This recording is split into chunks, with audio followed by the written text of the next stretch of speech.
Hey guys, I hope you are well. Today we've got a really quick lesson on the Ableton Echo unit and how to use every feature that it has. This is taken from my Ableton 11 for Beginners course, but this unit is also actually available in Ableton Live 10 as well. If you want to check out the Ableton Live 11 for Beginners course, you can click the link below. So without further ado, let's hop into the door and get it done.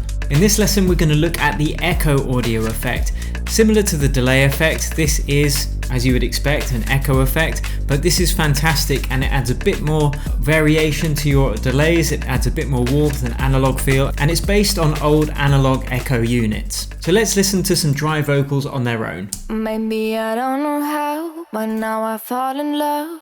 And let's add some of this echo unit to it, and we're going to go through every step of what these controls do. Maybe I don't know how, but now I fall in love. So we can hear there is now echo being applied.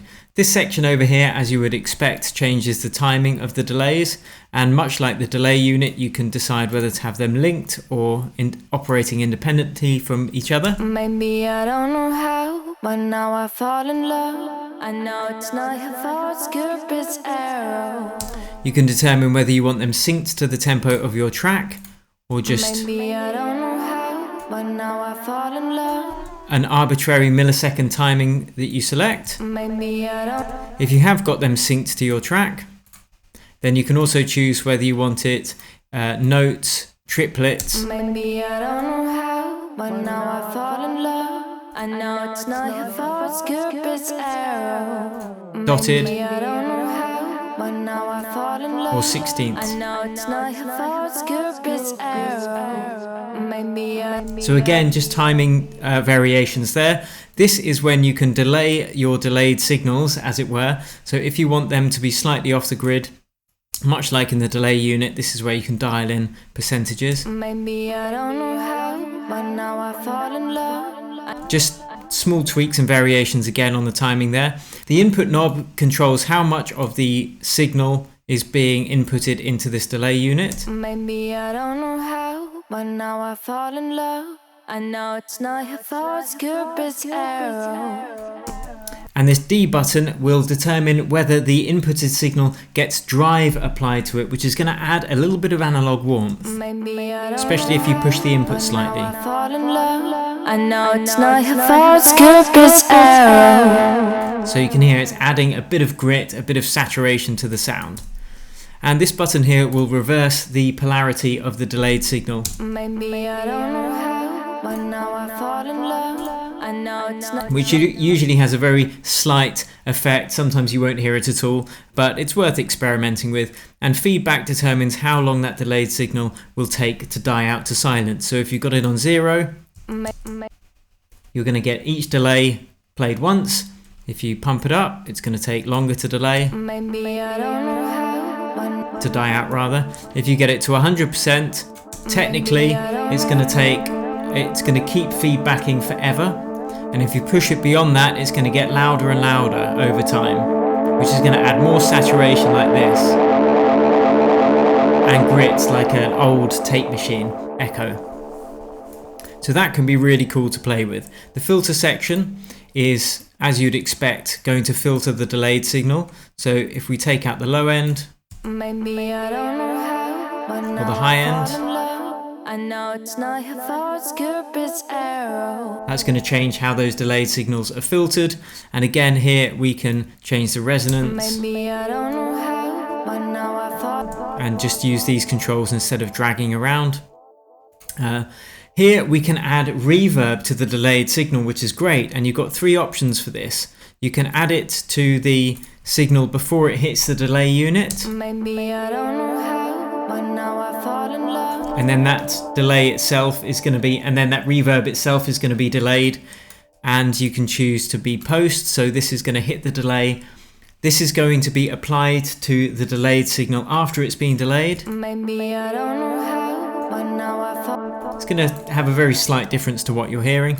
And then feedback means that reverb will keep being delayed as well. Maybe I don't know how, but now I fall in love. I know. And decay will determine how long your reverb takes to die out as well. Maybe I don't know how, but now I fall in love. I know it's not. Stereo will determine the stereo width of your delayed signal. So 0 is going to be mono, 100% is going to be normal, and 200 is going to push it even wider.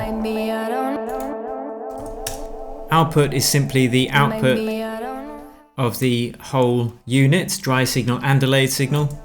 Dry wet is, as you would expect, 0% is fully dry signal, 100% is fully wet. That's pretty standard stuff. And stereo, ping pong and mid-side will determine how those delayed signals are processed. So stereo will just be a normal stereo signal. Ping pong is going to ping pong between the left and the right, alternately.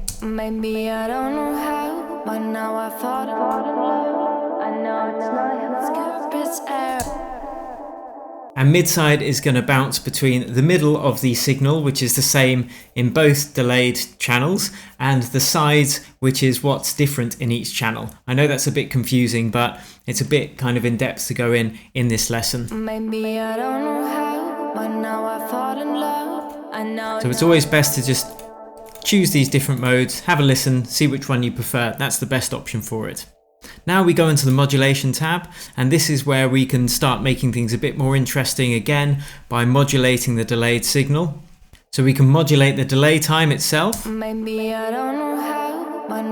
is going to give it a kind of quaky, chorusy effect. We can modulate the filter,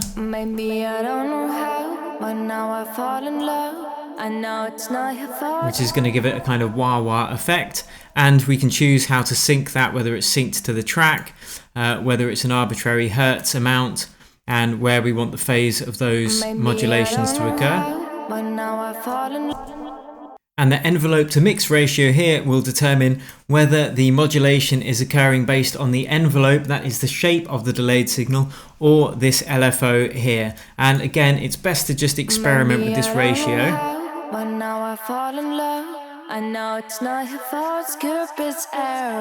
until you get the effects that you like. Then we go on to the character tab. First we have the gate, and this is like a noise gate. If you don't know what a noise gate is, you can check out the noise gate lesson in this course. You can choose the threshold which the audio is going to be cut off coming into this delay unit, and the gate is going to make anything below that threshold silent, so you're only going to be delaying the signal that's louder than the threshold that you have chosen. Maybe I don't know how, but now I fall in love. I know it's not your fault, Cupid's arrow. So it gives you just a bit more control of what's actually being fed into the delay unit. The ducking control is a bit like having an auxiliary channel with a reverb on and then using a sidechain compressor from the dry signal to duck it. Okay, that's probably a bit complex for this lesson. So consider this. You've got a dry signal coming in and it's creating a delayed signal. If you use ducking, that delayed signal is going to be ducked in volume slightly every time the dry signal is playing, and this just allows things like vocals to cut through the mix a bit more. Maybe I don't know how, but now I fall in love. I know it's not your fault, Cupid's arrow. So when she's singing, the delayed signal is ducked in volume slightly. When she stops singing, it can come back up to full volume. Noise is just going to add a little bit of grit and texture to the delayed signal. Maybe I don't know how, but now I fall in love. I know it's not your... And wobble is going to morph the pitch slightly of the delayed signal, and again this can give like a Roland space echo type effect. Maybe I don't know how, but now I fall in love. I know it's not your fault, Cupid's arrow. Maybe I don't know how. So as I said, Echo is a fantastic tool in Ableton Live 11. It's also available in Ableton Live 10, and it just gives you more control, a richer sound than the simpler delay unit will give you. I hope you've enjoyed this video today, guys. If you have, please consider subscribing for my channel for music production tips each and every week. And if you like this video, please smash like and share it with your friends. Until next time, cheers and happy producing.